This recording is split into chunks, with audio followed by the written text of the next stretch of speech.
Once upon a time, there lived a poor widow and her only son, Jack.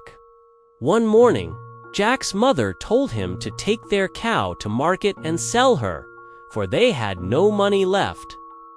On the way, Jack met a curious old man who offered him 5 magic beans in exchange for the cow. The man swore they would bring Jack great fortune. Trusting the promise, Jack handed over the cow and ran home with his prize.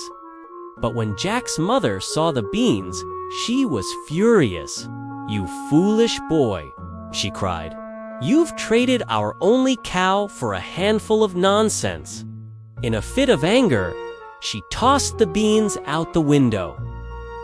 Jack went to bed heartbroken and hungry. When dawn broke, Jack looked out the window and gasped. Overnight, the beans had sprouted into a towering beanstalk that reached all the way to the clouds. Trembling with wonder, he began to climb higher and higher until he reached a strange kingdom in the sky. In a massive stone house, Jack met the wife of a fearsome giant. "Please," Jack begged, "may I have a little food? I've climbed so far and I'm starving." The kind woman gave him bread and milk. But just then, the ground began to quake. The giant was coming home. Jack darted behind the stove as the monstrous voice bellowed through the hall. "I smell the blood of an Englishman. Be he alive or be he dead, I'll grind his bones to make my bread." "Don't be silly," said his wife. "There's no boy here."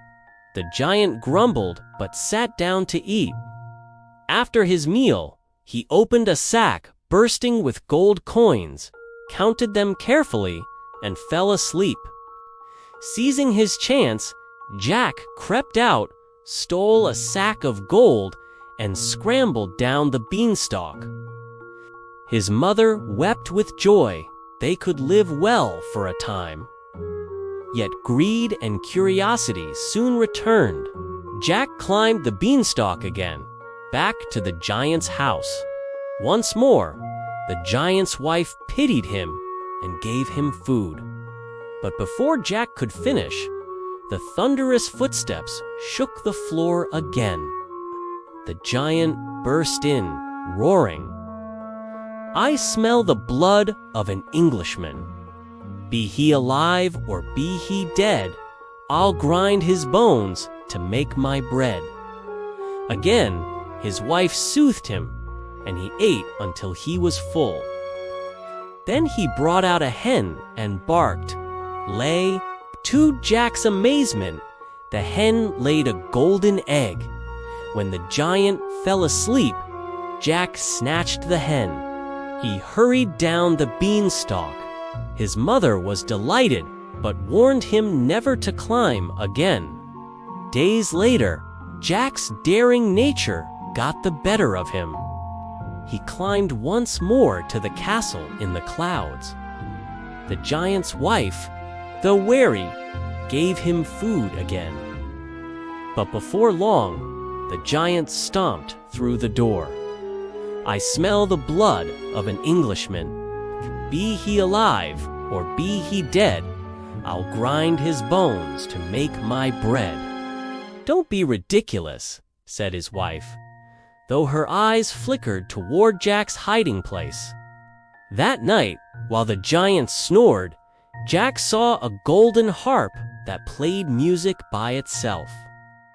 He reached out, but the harp suddenly cried, "Help, master! A boy is stealing me." The giant awoke with a roar and gave chase. Jack fled down the beanstalk, the harp clutched in his arms. Jack's boots hit the ground.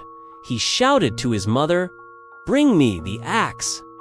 He seized it and swung with all his might, chopping at the beanstalk until it cracked in two. With a final thunderous crash, the giant plunged from the sky dead where he fell. From that day on, Jack and his mother lived in comfort and peace, their hearts full of gratitude. They cherished the strange adventure that had changed their lives forever.